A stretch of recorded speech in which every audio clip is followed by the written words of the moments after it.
इस्लामो और मुसलमानों फोबिया हो गया है। ये हमेशा वही बात करते हैं जो मुसलमान को हिट करेगी। औरों की प्रथाएं होती थी, अब इसकी आवश्यकता नहीं है और समय के हिसाब से इन तमाम चीजों को बदलना बहुत जरूरी है। और हमने कल भी ट्वीट किया था, ये योगी जी के चाइनीज रेप्लिका है। इस हवाले से बिल्कुल ज़हनी तौर पर तैयार रहें कि इस तरह के बिल लाए जाएंगे।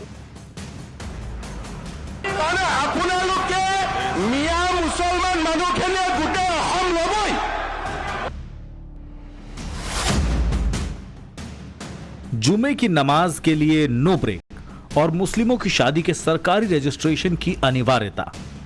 हाल फिलहाल में असम की हिमंता सरकार के लिए गए ये वो दो बड़े फैसले हैं जिन पर सियासी गलियारों में अच्छी खासी महाभारत छिड़ी। विपक्षी दल और तमाम मुस्लिम नेता एक बार फिर लामबंद हो गए हैं। आज पावर में है, कल तो पावर में हाई रहेंगे या नहीं रहेंगे, वो भी सोचना चाहिए। कुछ इसी तरह हिमंता को टारगेट करके पूरी बीजेपी पर बांटने वाली राजनीति करने के आरोप लगाए जा रहे हैं। कोई मुसलमानों को पीड़ित बताकर उन्हें सॉफ्ट टारगेट साबित करने पर तुला है, तो कोई इसे मुसलमानों को वाइप आउट मतलब जड़ से खत्म करने का एजेंडा करार दे रहा है। हिंदुस्तान में जितना सांप्रदायिक लोग है, सबसे घिनौना माइनॉरिटी हेटर वो है हेमंत विश्व शर्मा। वो मुंह जब खुलते हैं उसके मुंह से माइनॉरिटी के खिलाफ जहर निकालता है। विपक्षी दल तो मुख्यमंत्री हिमंता बिस्वा शर्मा को मुसलमानों के सबसे बड़े विलन के तौर पर पेश कर रहे हैं, लेकिन असम विधानसभा में जुमे की नमाज पर ब्रेक और नए मुस्लिम मैरिज एक्ट को लेकर क्या कहता है हिंदुस्तान का मुसलमान, ये सवाल ज्यादा महत्वपूर्ण है।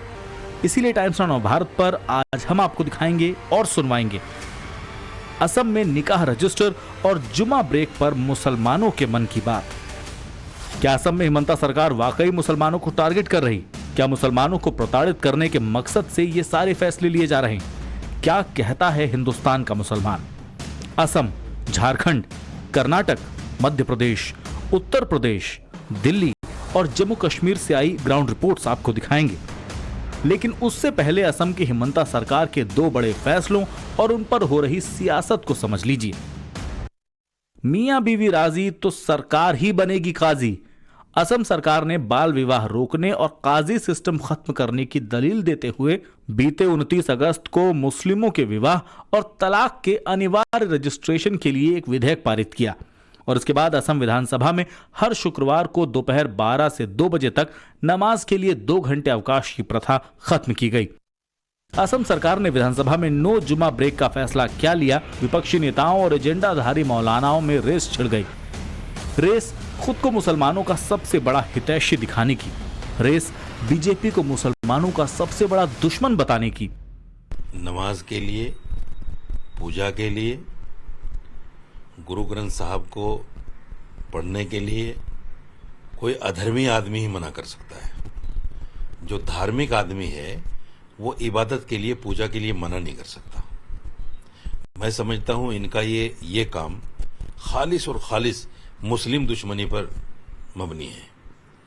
ये खुले मुस्लिम दुश्मन हैं, मुसलमानों को हमेशा टारगेट करते हैं, इसलिए इन्होंने ये फैसला लेने की बात की है। हिमंता के नो जुम्मा ब्रेक के फैसले ने देश की सियासत में भूचाल ला दिया। हिमंता को सबसे बेकार और सांप्रदायिक नेता बताए जाने की मुहिम सी छिड़ गई। बीजेपी को मुसलमानों का सबसे बड़ा दुश्मन और खुद को मुसलमानों का सबसे बड़ा रखवाला साबित करने की होड़ मच गई। शनिवार को माई के लालों को ललकारने के बाद तेजस्वी अभी भी उसी मूड में हैं। प्रो में रहकर में बना रहना चाहते हैं और हमने कल भी ट्वीट किया था, ये योगी जी के चाइनीज रेप्लिका है। ये चाहते हैं कि भाई पूरी तरीके से जो है माहौल जो है बिगड़े। वहां योगी जी बुलडोजर चलवा रहे हैं, यहाँ नमाज जो है बंद करवाने का काम कर रहे हैं। तो देखिए, देश जो है सबों का देश है, अमन चैन शांति होनी चाहिए। इसीलिए जो लोग मुझको हिदायत दे रहा है, मैं उनको निवेदन करूंगा, अपना अपना स्टेट में 4-4 घंटा का जुम्मा ब्रेक दे दीजिए, तब मैं आसाम में 2 घंटा वाला लेके आऊंगा। सवाल है कि विपक्षी दल क्या हिमंता के इस चैलेंज को कबूल करेंगे? अभी असम की 126 सदस्यों वाली विधानसभा में 31 मुस्लिम विधायक हैं।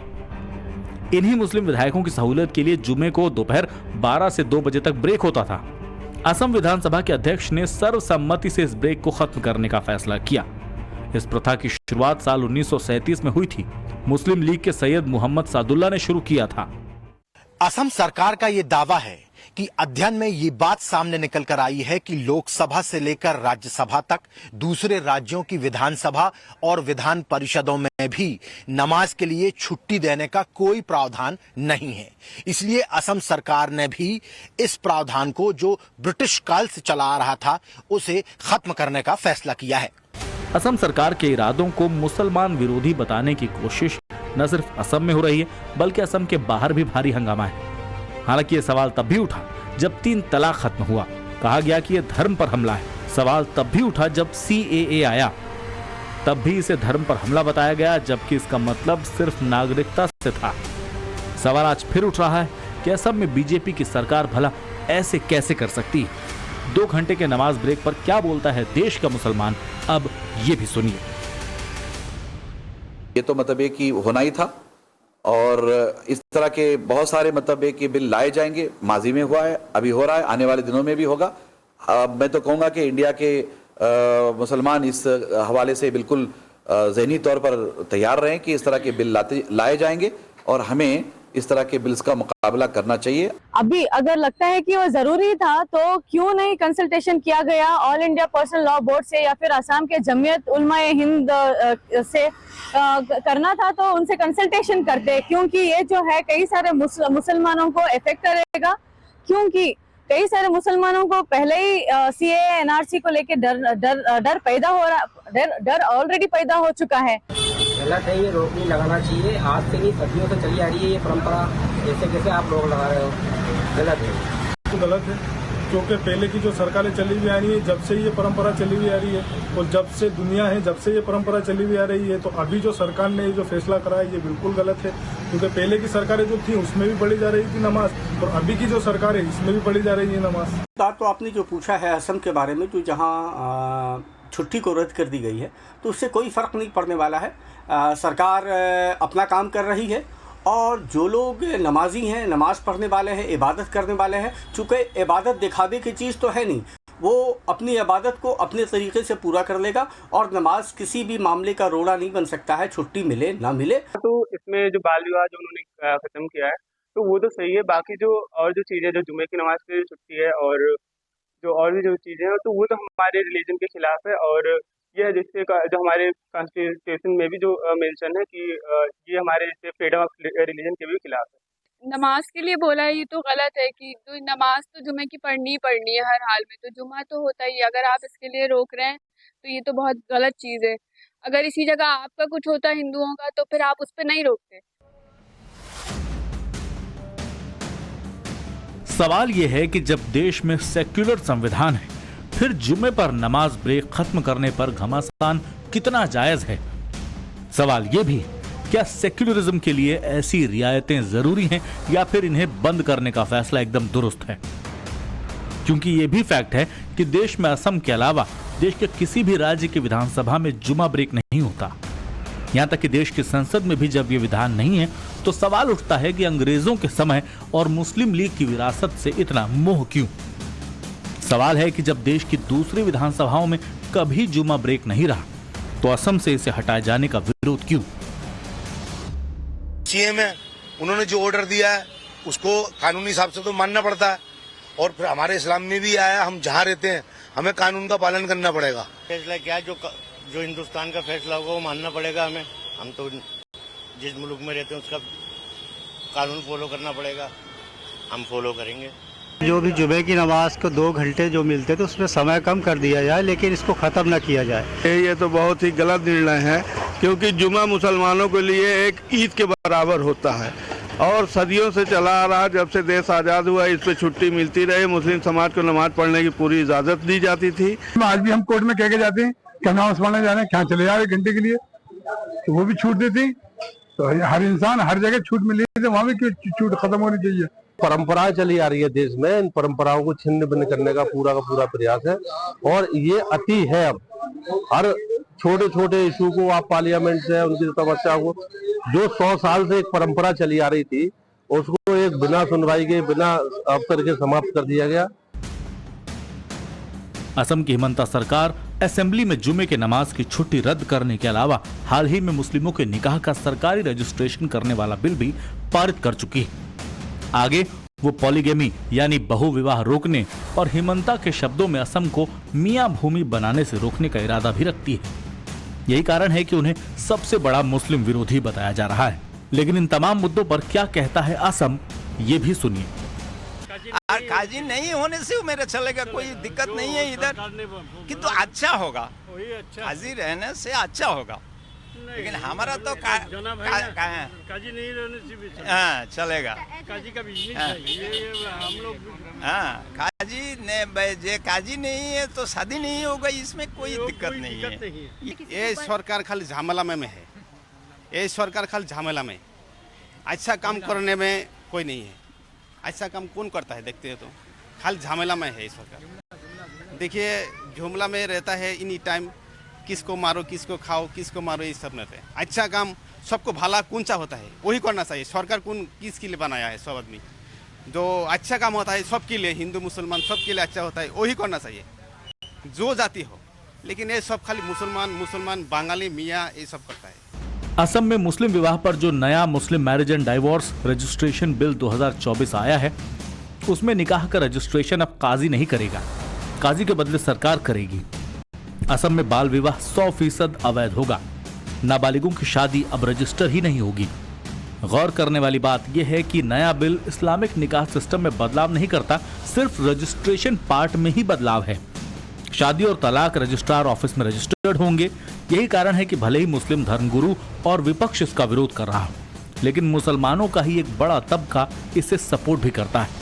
ये पुराने दौरों की प्रथाएं होती थी, अब इसकी आवश्यकता नहीं है और समय के हिसाब से इन तमाम चीजों को बदलना बहुत जरूरी है। जब आप विकसित भारत की ओर आगे बढ़ रहे हैं तो जो विकसित देशों में होता है वही मेरे देश में भी होना चाहिए। विकसित देशों में बहुविवाह प्रथा नहीं है, विकसित देशों में सबके लिए एक जैसा सिस्टम है, एक जैसे लॉज हैं, सबको अपनी मैरिजेस को रजिस्टर्ड कराना पड़ता है, सबको जब डाइवोर्स होता है तो सबको उसे रजिस्टर्ड कराना पड़ता है, बताना पड़ता है। तो मुझे लगता है कि कानूनी दायरा होना बहुत जरूरी है। इसके लिए उत्तराखंड पहले ही पहल कर चुका है। शरीयत में भी और दुनियाई एतबार से भी वर्तमान की स्थिति देख करके फैसले लिए जाते हैं। आज क्या है कि हमारी बहन बहू बेटियों के साथ में जो एक अत्याचार हो रहा है धर्म के नाम को लेकर के, कि पहले एक पत्नी, उससे मन भर गया 2 पत्नी, तो वो पत्नी से हट करके वो हमारी माँ भी हो सकती है, हमारी बहन भी हो सकती है। तो हमको उस दृष्टि से सोचना है। तो मेरा ये मानना है कि सरकार का बहुत अच्छी पहल है। पिछले महीने ही हिमंता सरकार की कैबिनेट ने मुस्लिम विवाह अधिनियम 1935 को रद्द करने की मंजूरी दी। अब हिमंता सरकार कुरीतियों को हटाने और मुसलमानों के जीवन को सुधारने के लिए नया विधेयक ले आई है। लेकिन विपक्षी दलों को इसमें भी हिंदू मुसलमान नजर आ रहा है। सवाल यही है कि बाल विवाह पर चाबुक मुस्लिम विरोधी कानून कैसे, बहुविवाह जैसी प्रथा के खिलाफ सख्ती मुसलमानों को टारगेट करना कैसे हुआ? सभी धर्म को एक प्रति से देखा जाता है। धर्म निरपेक्ष देश है, यहाँ तो सभी तरह का आज़ादी है, लेकिन कुछ लोग विशेष समुदाय को विशेष नजरिया से देख रहे हैं। ये तो बहुत बड़ा गलत है। हर जगह हम लोग को पहले से मिलते हुए आ रहा नमाज पढ़ने के लिए। जो हमारी किताब होती है ना, जो हमारे में निकाह पढ़ाया जाता है, वो सब लोग कोड की किताब है। वो एक तरीके से नहीं, बिल्कुल कोड की किताब है। और जो कानून है वो तो मानना ही पड़ेगा, सीधी सी बात है। इस सरकार के अंदर क्या कोई भी सरकार हो, जो देश में है वो कानून सबके लिए, हमारे लिए नहीं, सबके लिए। भगवान ने इस असेंबली में नहीं तो जाके बाहर पढ़ लेंगे, कोई इससे दिक्कत थोड़ी है नमाज की। नमाज तो कहीं भी हो सकती है, नमाज तो कहीं भी जगह मिल जाए वहाँ पढ़ लेगा नमाज की, कोई परेशानी नहीं, कोई दिक्कत नहीं है। आपको लगता है इससे ठीक रहेगा? मैं कह रहा हूँ, देखो आपने जैसे और लोगों की राय भी ली, जो मुस्लिम समाज को लोग बदनाम करते हैं ना, जो और राजनीति करते हैं, तो हमारे सबसे पहले दीन में क्या है कि जिस कंट्री में हम हैं, जिस मुल्क में हैं, हमें उसके संविधान को फॉलो करना पड़ेगा। हम उसके खिलाफ नहीं जा सकते। असल में बात सिर्फ जुमा ब्रेक या मुस्लिमों की मैरिज के लिए नए एक्ट के विरोध की नहीं है। बात मुसलमानों के दिलों में बीजेपी के खिलाफ डर बैठाने की भी है। तुष्टीकरण की रेस में खुद को मुसलमानों का सबसे बड़ा ठेकेदार साबित करने की है। हालांकि ममता सरकार ने जो फैसले लिए हैं उनसे एनडीए में भी खटपट की खबरें हैं। जेडीयू और एलजेपी ने हिमंता को घेरा है। देखना होगा इन मुद्दों पर बीजेपी सीएम हिमंता का बचाव कैसे करती है। ब्यूरो रिपोर्ट, टाइम्स नाउ, नव भारत।